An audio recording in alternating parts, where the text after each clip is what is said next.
Sí, quédate en casa, cuida tu salud y la de los demás.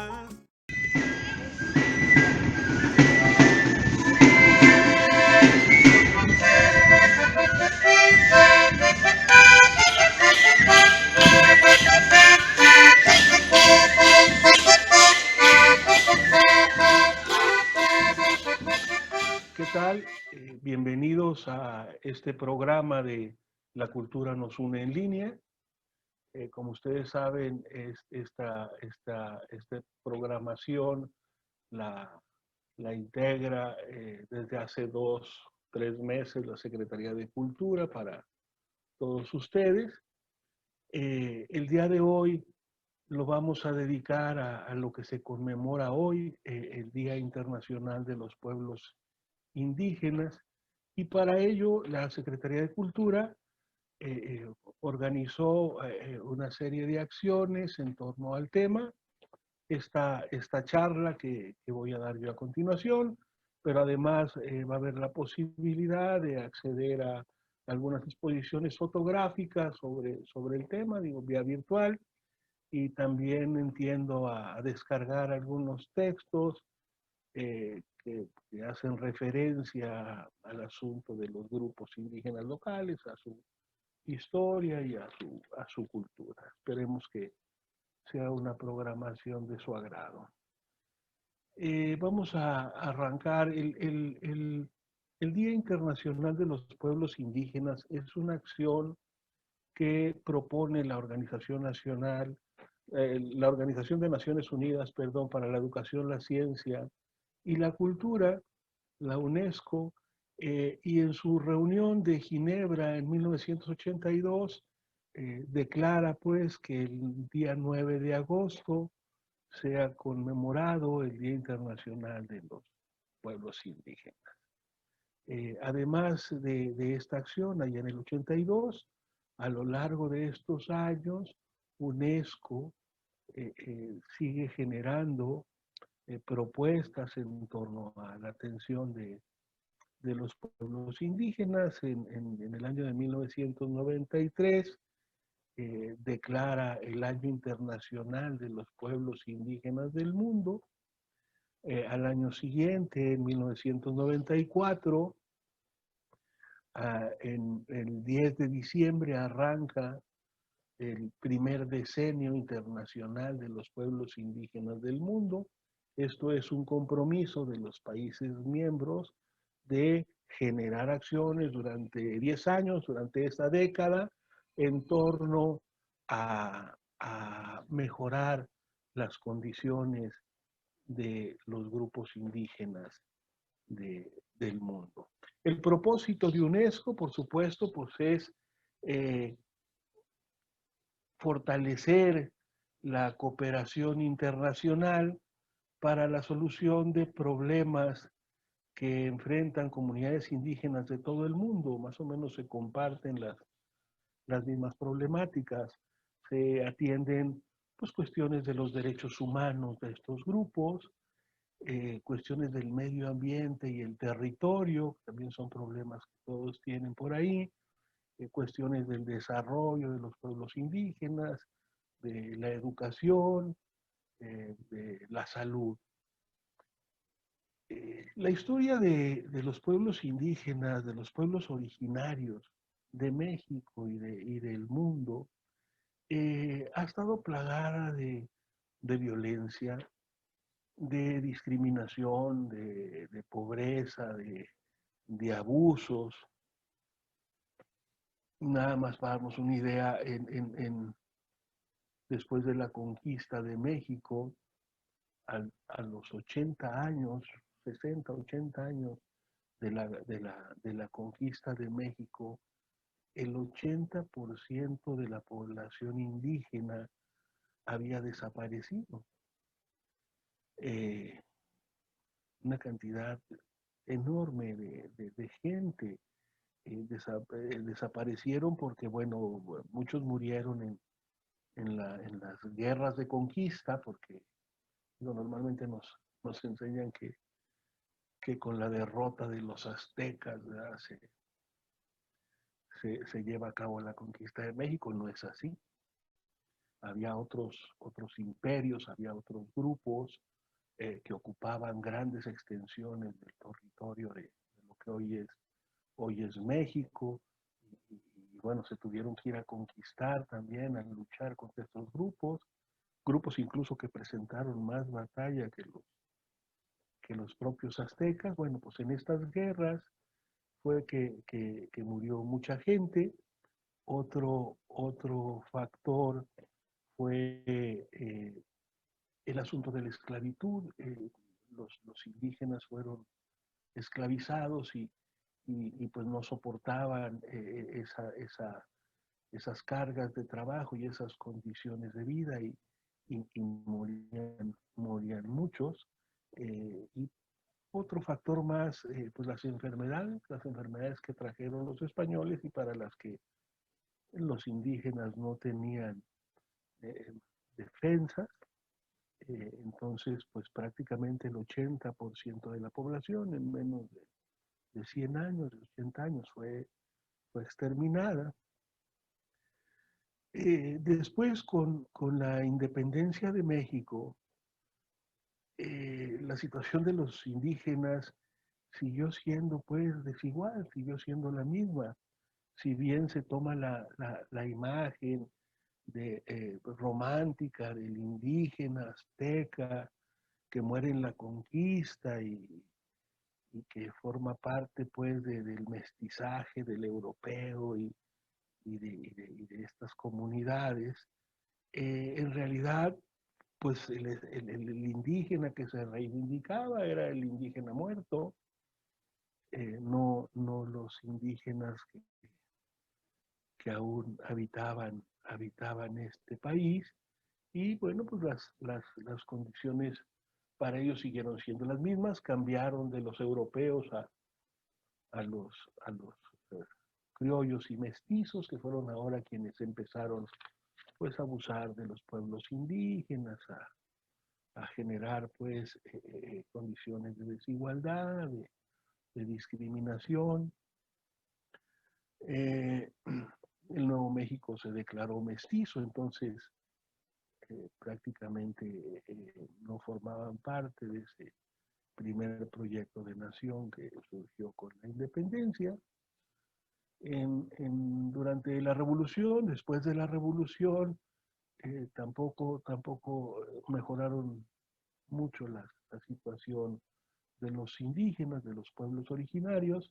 Se planteó en aquellos entonces la posibilidad de integrarlos al desarrollo mediante acciones de educación, todo el asunto del indigenismo, en donde pues la idea era que eran pobres y estaban mal, pues porque eran indígenas, que tendrían que convertirse en, en, en mexicanos, habría que dejar su lengua y adoptar el español, habría que empezar a, a conocer la historia oficial y a integrarse a este proceso de modernidad del Nuevo México.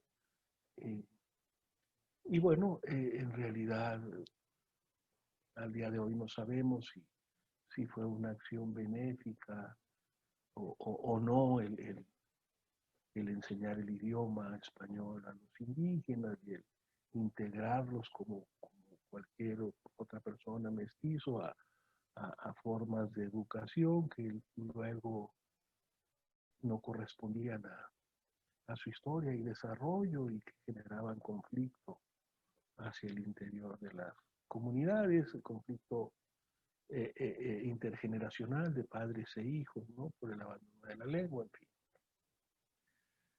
En el México de hoy, la lucha que han entablado los pueblos indígenas de México y el mundo ha logrado ciertos avances, ciertas reivindicaciones, eh, cierto reconocimiento en las leyes, en acuerdos internacionales y demás.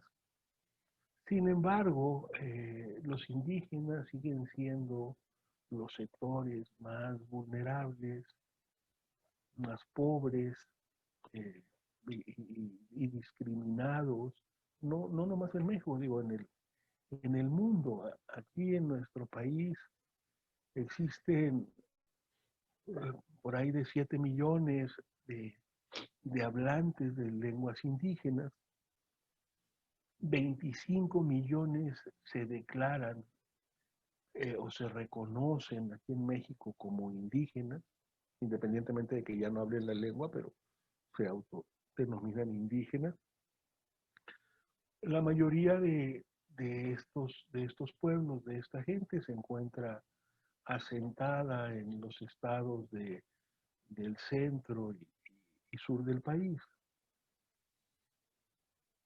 Acá en el norte, en el caso de Coahuila, los grupos originarios que habitaban esto a la llegada de los europeos, de los españoles, pues, pues fueron exterminados. Eh, eran en la condición de nómadas de estos grupos, hacía muy difícil para los españoles eh, eh, el combatirlos y sobre todo el integrarlos, ¿no? El integrarlos a la vida eh, eh, subordinada, pues.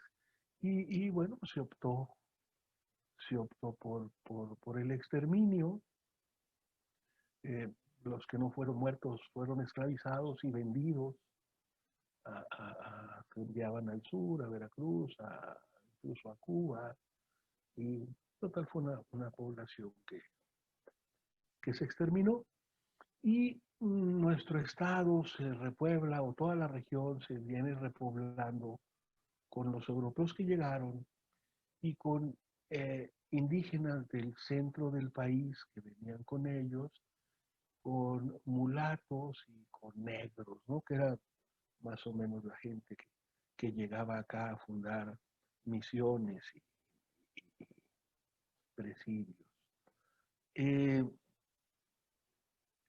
Estos grupos indígenas del centro de México, específicos los tlaxcaltecas, llegan aquí y forman sus pueblos, su comunidad, sobre todo aquí en Saltillo, en Monclova, yo creo que fue donde más llegaron. Aquí habrían nacido algunos 200 personas, y en Monclova pues igual algunas 100, 90 personas, no tengo yo el dato, pero llegaron y se instalaron aquí y empezaron a hacer su vida aquí.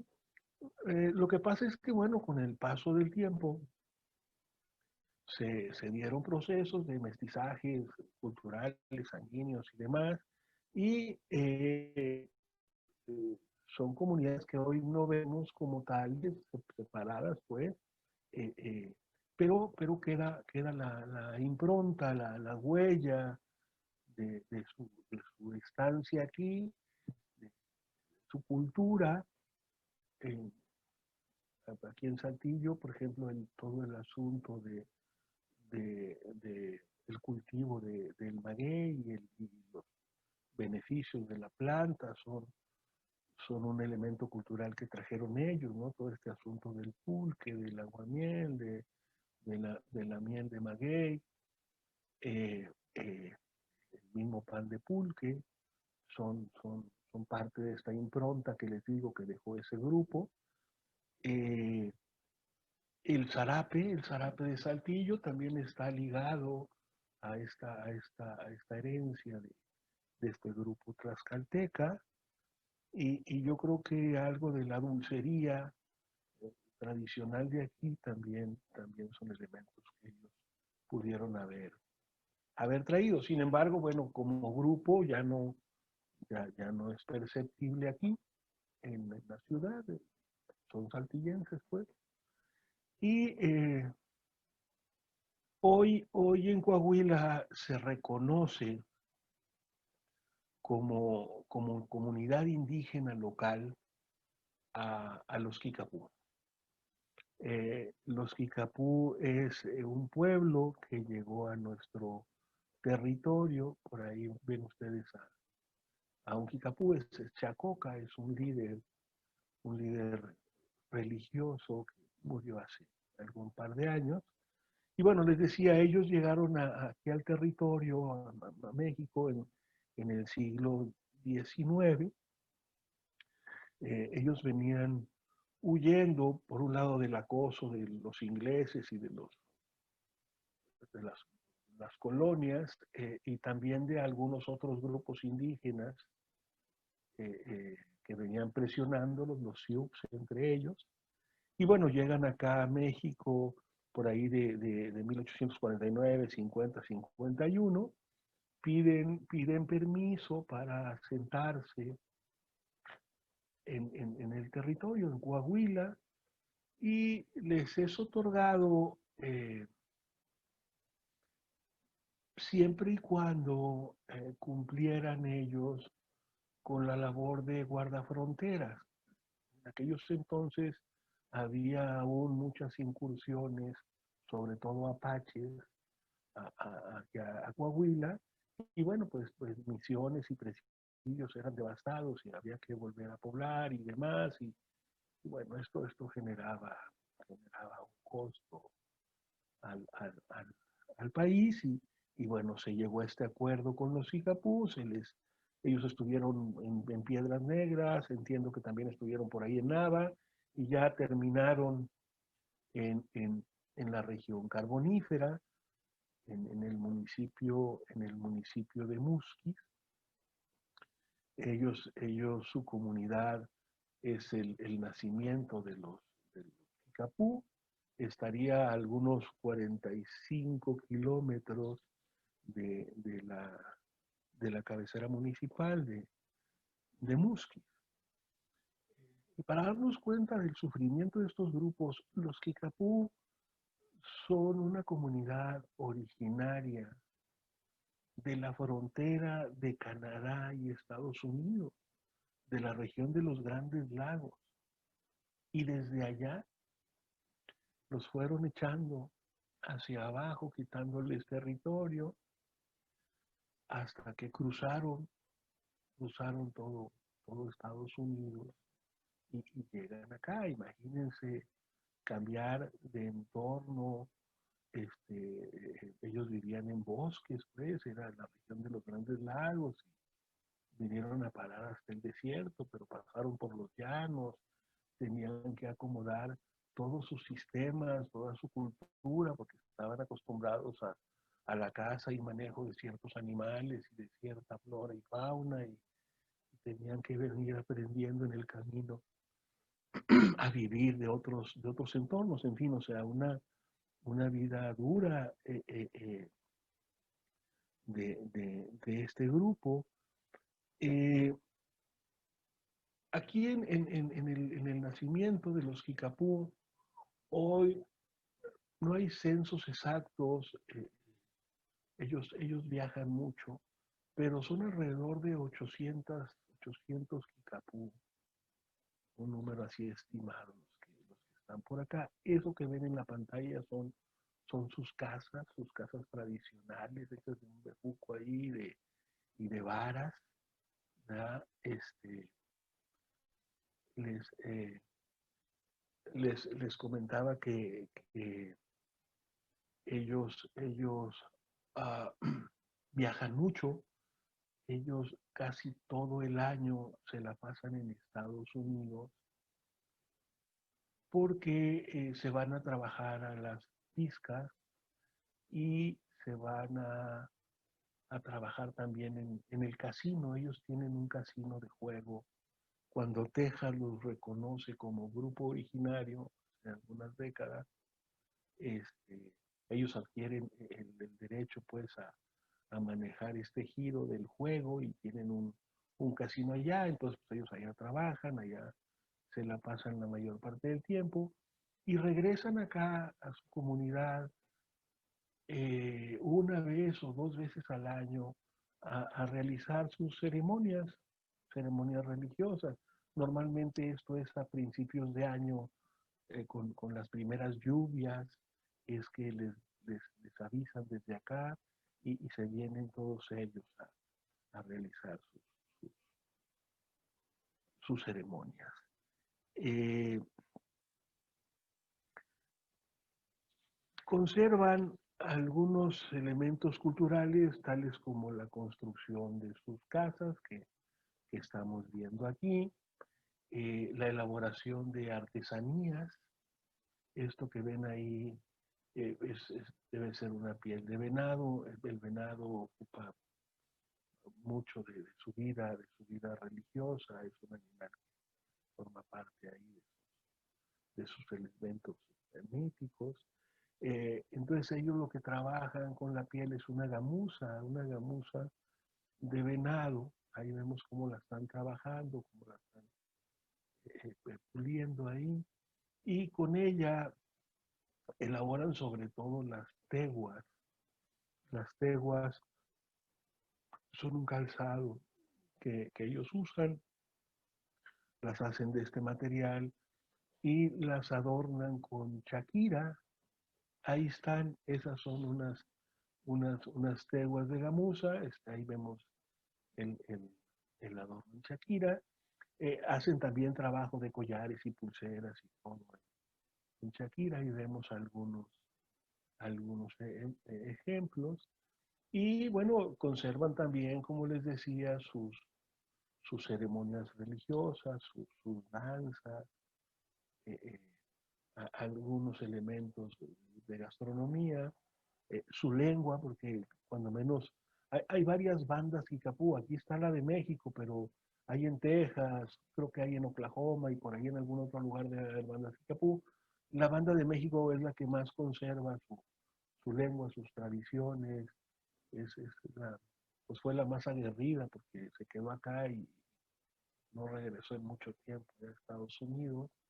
Entonces yo creo que eso ayudó a que ellos conservaran, pues sobre todo su lengua. Ellos en realidad son trilingües porque pues hablan su lengua, que es el Kikapú, que es uno del idioma algonquino, de la lengua algonquina, eh, eh, eh, o de la familia anglica, creo que es la familia donde baja su lengua, y hablan el inglés y hablan el español porque ellos tienen un paso libre.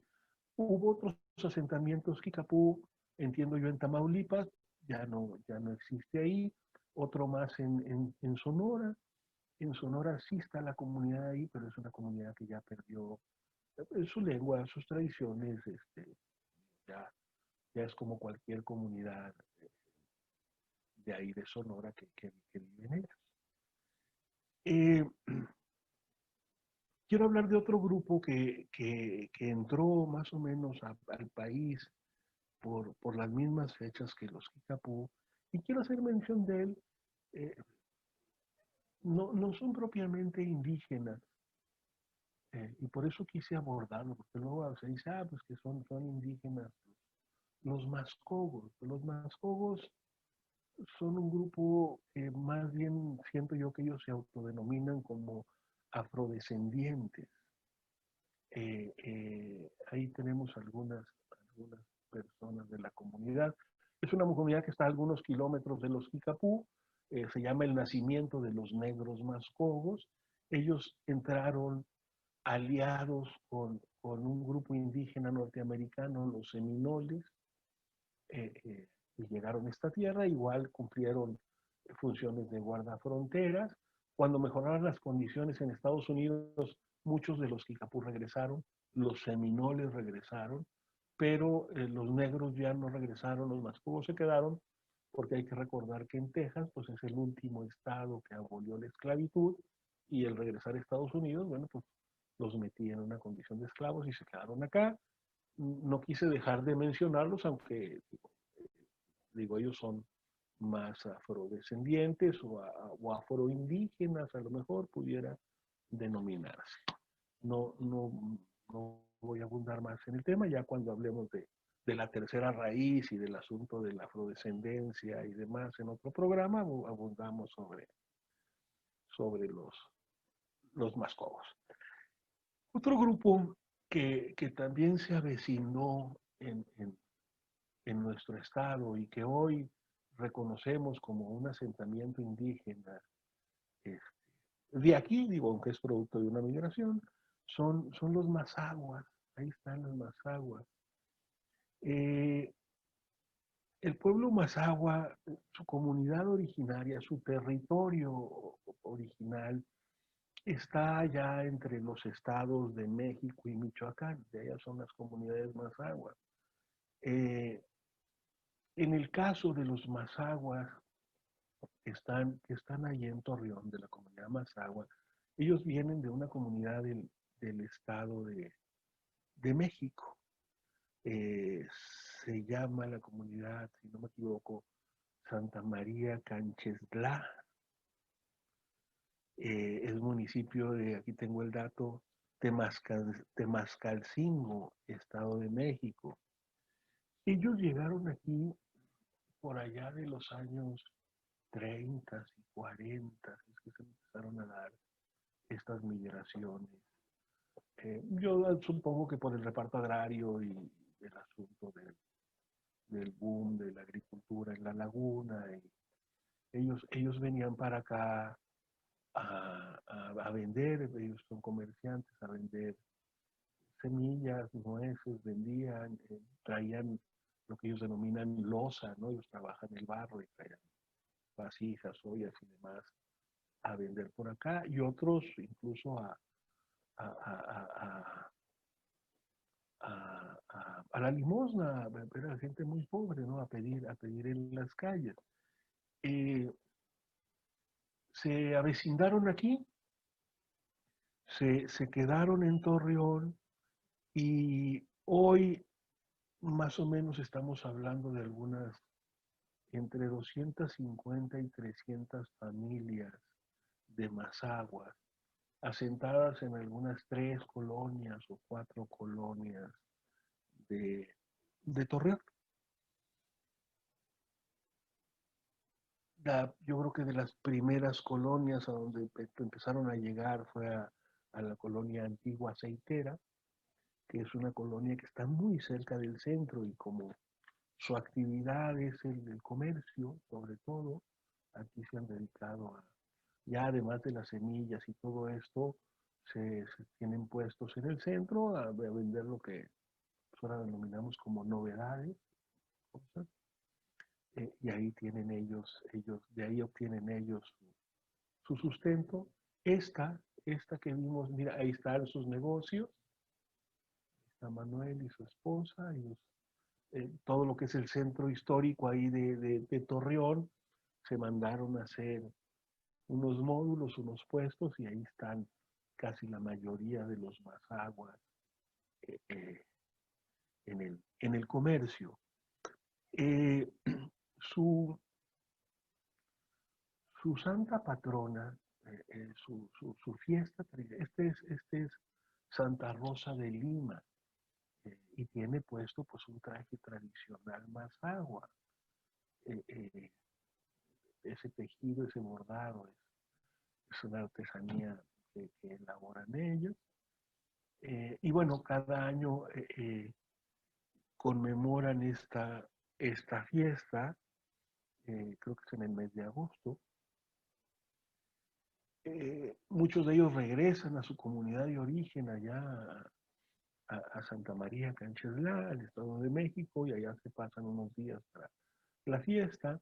Aquí la han desarrollado un par de años con el apoyo de la Secretaría de Cultura para la gente que no podía ir a sus comunidades, y con la idea de que no se perdieran estas tradiciones, sobre todo la fiesta, que es un elemento muy importante, identitario para las comunidades. Bueno, pues desarrollaron aquí su fiesta tradicional, su fiesta patronal. Eh, Ellas, miren, ahí están elaborando alimentos. Ellos se dedican a vender semillas, miren, aquí están, entiendo yo, salando las semillas y preparando algunos alimentos. Eh, eh, Ellas en la fiesta de la que les hablaba, ejecutan ellos dicen que es una danza, la danza de pastoras, dicen ellas, que es la foto, aquí este traje que ven ustedes aquí, es el traje tradicional de ellas, y estos son estos tocados y estos báculos.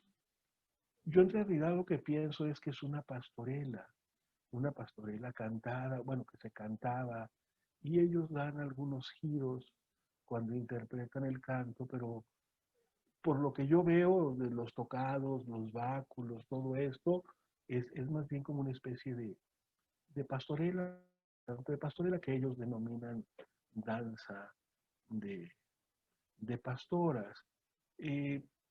La lengua del grupo conservan las personas de edad, todavía hablan el mazahua.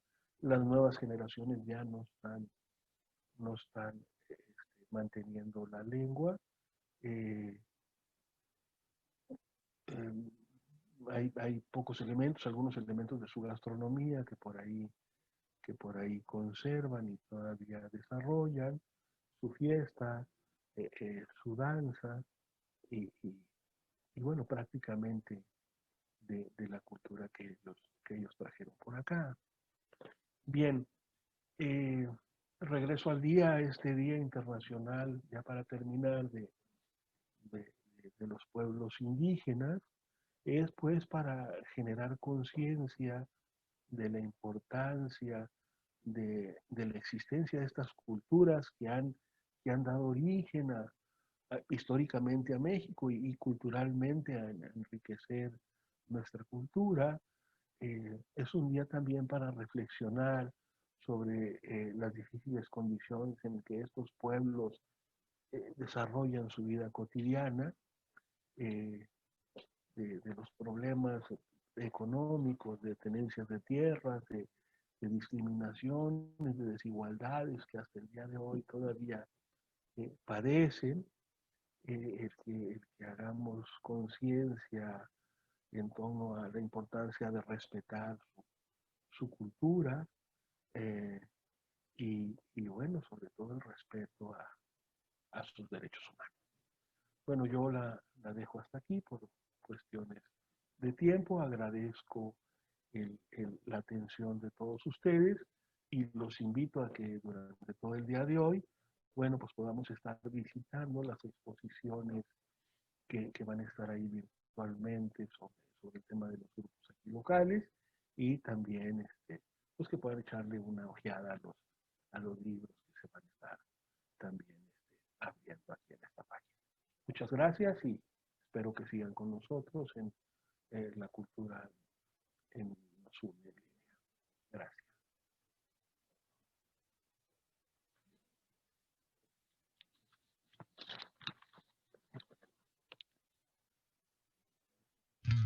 En Coahuila, seamos responsables. Para combatir la pandemia, quédate en casa. Si eres parte del sector de la población más vulnerable, no salgas por ningún motivo. Pero si necesitas salir, utiliza un cubrebocas. Además, recuerda lavarte bien las manos. Mantén limpio tu hogar. No recibas visitas. Pide ayuda si necesitas algo de afuera. Y para cualquier emergencia, llama al 911. En salud, Coahuila te da seguridad. Fuerte, Coahuila es.